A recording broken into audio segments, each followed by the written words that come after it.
안녕하십니까. 중학수학 플랜 B 저자 이형욱입니다. 오늘 강의는 5단원 통계에 대한 문제풀이 시간입니다. 여러분, 5단원에서 배웠던 개념들 다들 기억하시나요? 가물가물하다고요? 그럼 화면을 보면서 하나씩 정리해 보도록 하겠습니다.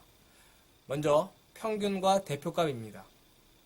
전체 자료의 합을 자료의 개수로 나눈 값을 자료의 평균이라고 말하며 평균과 같이 어떤 자료를 대표할 수 있는 값을 대표값이라고 부릅니다. 숨은 의미, 여러 자료를 대표할 수 있는 값을 찾는 데 도움을 줍니다. 다음은 중앙값과 최빈값입니다. 자료를 크기 순으로 나열했을 때 중앙에 위치한 값을 중앙값이라고 말하며 자료 중에서 가장 많이 등장하는 값을 최빈값이라고 부릅니다. 숨은 의미, 여러 자료를 대표할 수 있는 값을 찾는 데 도움을 줍니다. 다음은 산포도입니다. 각각의 자료들이 대표값 주위에 흩어져 있는 정도를 하나의 수치로 나타낸 값을 산포도라고 말합니다. 산포도에는 편차, 평균 편차, 분산, 표준 편차 등이 있습니다. 숨은 의미, 자료의 분포 정도를 손쉽게 확인할 수 있게 합니다. 다음은 편차, 평균 편차, 분산, 그리고 표준 편차에 대한 개념입니다. 각 개념의 정의는 다음과 같습니다. 1. 편차, 어떤 자료의 각 별량에서 평균을 뺀 값. 2. 평균 편차, 편차의 절대값의 합을 전체 자료의 개수로 나눈 값. 3. 분산, 편차의 제곱의 합을 전체 자료의 개수로 나눈 값. 4. 표준 편차, 분산의 양의 제곱근. 숨은 의미, 자료의 분포 정도를 손쉽게 확인할 수 있게 합니다. 다음은 도수분포표의 편차, 분산, 표준 편차입니다. 각 개념의 정의는 다음과 같습니다. 천천히 수식을 살펴보시기 바랍니다.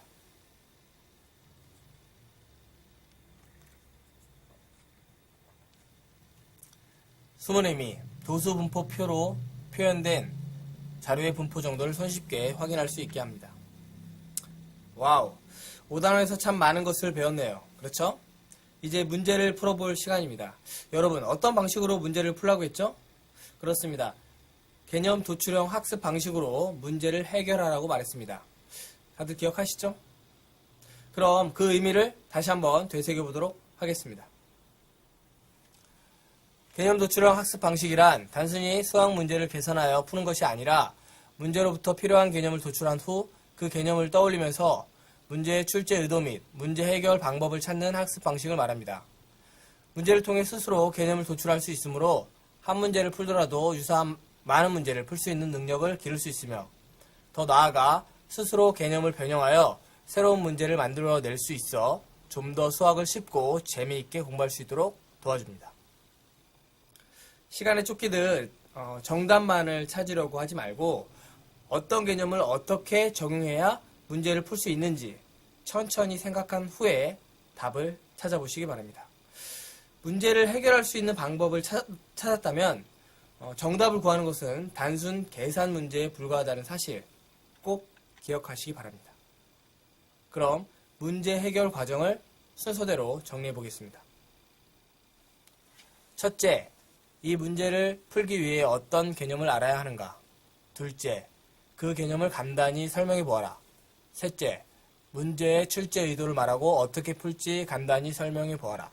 넷째, 그런 문제의 답을 찾아라. 많은 학생들이 세 번째 과정을 건너뛰고 정답만을 찾으려고 하는데 절대 그러지 않길 바랍니다. 가장 중요한 단계가 바로 세 번째 과정이거든요. 그래야 변형된 문제도 거뜬히 해결할 수 있습니다. 더불어 직접 개념을 변형하여 문제를 출제할 수 있는 역량도 갖출 수 있다는 사실 꼭 명심하시기 바랍니다. 그럼 개념 도출형 학습 방식으로 문제풀이를 시작해 볼까요? 참고로 단순 계산 문제는 생략하고 오늘은 대표적인 문제 4개만 풀이하도록 하겠습니다. 혹시 더 많은 문제를 풀고 싶은 학생이 있다면 시중에서 판매하는 문제집 등을 참고하시기 바랍니다. 아셨죠? 첫 번째 문제입니다. 다음은 은설인의 반 학생 10명이 1년 동안 읽은 책의 권수를 조사한 자료이다. 이 자료로부터 평균 중앙값, 최빈값을 구하고 이 중 대표값으로 적절하지 않은 값이 무엇인지 그 이유와 함께 설명하여라. 먼저 이 문제를 풀기 위해 어떤 개념을 알아야 하는지 생각해 봅시다. 네, 보는 바와 같이 평균 중앙값, 최빈값에 대해 알아야겠네요. 그렇죠? 그럼 그 개념을 머릿속에 떠올려 볼까요? 각자 동영상을 잠시 멈춘 채 눈을 감고 개념의 내용을 떠올려 보시기 바랍니다.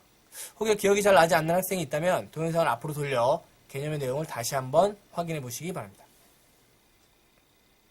이어서 문제의 출제 의도 및 어떻게 풀지 간단히 설명해 보는 시간을 갖겠습니다. 잠시 동영상을 멈춘 채 생각하는 시간을 가져보시기 바랍니다. 조금 어렵나요? 힌트를 드리겠습니다. 잠시 동영상을 멈춘 채 힌트를 보면서 다시 한번 생각하는 시간을 가져보십시오. 이제 질문의 답을 찾아볼까요? 그렇습니다. 이 문제는 대표값의 개념, 즉 평균, 중앙값, 최빈값을 정확히 알고 있는지 묻는 문제입니다. 그리고 자료의 대표값으로 적당하지 않는 값이 무엇인지 골라내는 문제이기도 합니다. 먼저 주어진 자료로부터 평균, 중앙값, 최빈값을 구한 후 서로 비교해 봅니다. 그리고 세 값 중 현저히 차이가 나는 값이 있는지 찾아봅니다. 더불어 주어진 자료에서 특별하게 크거나 작은 숫자가 있는지 확인해 보면 어렵지 않게 답을 구할 수 있을 것입니다. 이제 정답을 찾아볼까요? 방금 우리는 문제 해결 과정을 설계하였으므로 정답을 찾는 것은 단순 계산 문제에 불과합니다. 설계된 내용대로 하나씩 계산식을 작성하여 풀면 게임 끝이라는 말이죠. 잠시 동영상을 멈춘 채 연습장을 꺼내 정답을 찾는 시간을 가져보시기 바랍니다. 정답을 찾으셨나요? 잠시 동영상을 멈춘 채 다음 정답 풀이 화면을 보면서 맞게 풀었는지 확인해 보시기 바랍니다. 이게 끝일까요? 절대 그렇지 않습니다. 개념이나 문제 내용을 조금 변형하여 새로운 문제를 출제해 보는 과정이 남았거든요. 스스로 유사한 문제를 여러 개 만들어 보시기 바랍니다. 가급적 아주 어려운 문제를 만들어 보십시오.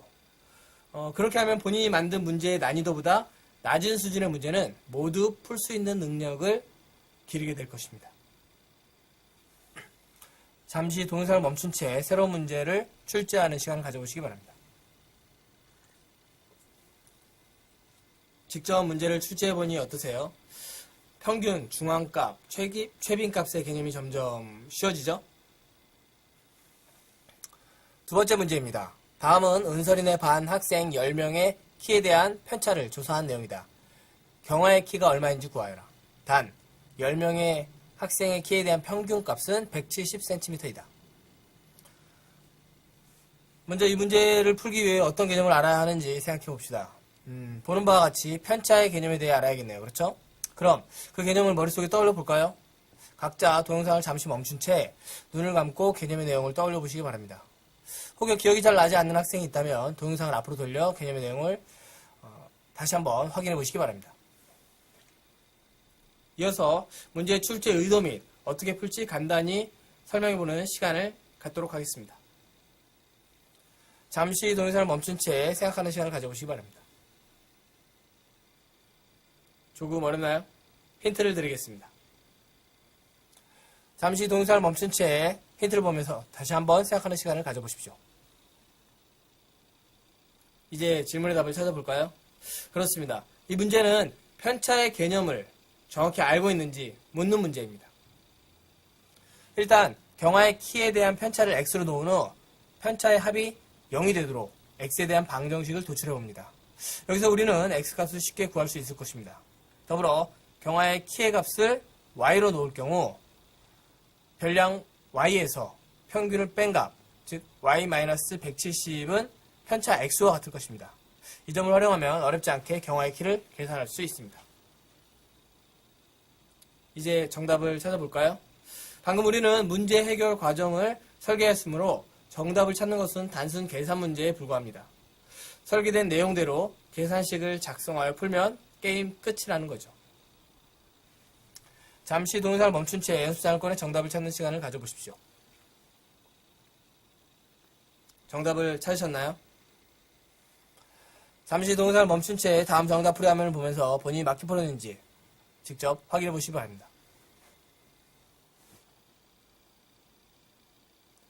이게 끝일까요? 절대 그렇지 않습니다. 개념이나 문제 내용을 조금 변형하여 새로운 문제를 출제해보는 시간이 남았거든요. 스스로 유사한 문제를 여러 개 만들어 보십시오. 가급적 아주 어려운 문제를 만들어 보시기 바랍니다. 그렇게 하면 본인이 만든 문제의 난이도보다 낮은 수준의 문제는 모두 풀 수 있는 능력을 갖추게 될 것입니다. 잠시 동영상을 멈춘 채 새로운 여러 문제를 출제하는 시간을 가져보시기 바랍니다. 직접 문제를 출제해보니 어떠세요? 편차가 점점 쉬워지죠? 세 번째 문제입니다. 다음은 어느 중학교 1학년 4반 학생들의 2단 줄넘기 기록이다. 남학생과 여학생의 줄넘기 기록에 대한 표준 편차를 구하여 자료를 분석해 보아라. 표준 편차의 값을 구할 때 계산기를 사용하고 소수 둘째 자리에서 반올림한다. 먼저 이 문제를 풀기 위해 어떤 개념을 알아야 하는지 생각해 봅시다. 네, 보는 바와 같이 도수분포표로부터 평균값을 구하고 표준 편차의 값을 찾아야겠네요. 그렇죠? 그럼 그 개념을 머릿속에 떠올려 볼까요? 각자 동영상을 잠시 멈춘 채 눈을 감고 개념의 내용을 떠올려 보시기 바랍니다. 이어서 문제의 출제 의도 및 어떻게 풀지 간단히 설명해 보는 시간을 갖겠습니다. 잠시 동영상을 멈춘 채 생각해 보는 시간을 가져보시기 바랍니다. 조금 어렵나요? 힌트를 드리도록 하겠습니다. 잠시 동영상을 멈춘 채 생각하는 시간을 가져보시기 바랍니다. 이제 질문의 답을 찾아볼까요? 그렇습니다. 이 문제는 도수분포표의 평균, 편차, 분사, 표준 편차의 개념을 모두 알고 있는지 묻는 문제입니다. 일단 도수분포표의 표준 편차 계산식을 확인한 후 남학생과 여학생의 줄넘기 기록에 대한 표준 편차를 각각 구해봅니다. 표준 편차의 값이 크고 작은 것에 대한 의미를 다시 한번 생각하면 손쉽게 답을 찾을 수 있을 것입니다. 이제 정답을 찾아볼까요? 잠시 동영상을 멈춘 채 연습장을 꺼내 정답을 찾는 시간을 가져보시기 바랍니다. 정답을 찾으셨나요? 잠시 동영상을 멈춘 채 다음 정답 풀이 화면을 보면서 본인이 맞게 풀었는지 직접 확인해 보시기 바랍니다. 이게 끝일까요? 절대 그렇지 않습니다. 개념이나 문제 내용을 조금 변형하여 새로운 문제를 출제해보는 과정이 남았습니다. 잠시 동영상을 멈춘 채 새로운 문제를 출제하는 시간을 가져보십시오. 직접 문제를 출제해보니 어떠세요? 도수분포표에 대한 산포도가 점점 쉬워지죠? 네 번째 문제입니다. 어떤 사람이 땡땡 자격증을 따기 위해서 공부를 하고 있다. 땡땡 자격증을 따기 위해서는 총 5과목에 대한 시험 성적의 평균 점수가 70점이 넘어야 한다. 현재 이 사람이 치른 4과목 평균 점수는 68점이다. 나머지 한 과목의 점수가 얼마 이상이어야 땡땡 자격증을 딸 수 있겠는가? 먼저 이 문제를 풀기 위해 어떤 개념을 알아야 하는지 생각해 봅시다. 보는 바와 같이 평균에 대한 개념을 정확히 알아야겠네요. 그렇죠? 그럼 그 개념을 머릿속으로 떠올려 볼까요? 각자 동영상을 잠시 멈춘 채 눈을 감고 개념의 내용을 떠올려 보시기 바랍니다. 이어서 문제의 출제 의도 및 어떻게 풀지 간단히 설명해 보는 시간을 갖겠습니다. 잠시 동영상을 멈춘 채 생각해 보는 시간을 가져보십시오. 조금 어렵나요? 힌트를 드리겠습니다. 잠시 동영상을 멈춘 채 생각하는 시간을 가져보시기 바랍니다. 이제 질문의 답을 찾아볼까요?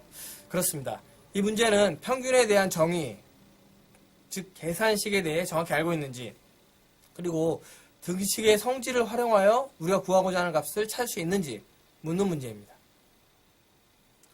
일단 5과목의 점수를 A, B, C, D, E로 놓고 평균이 70점이 되도록 등식을 세워봅니다.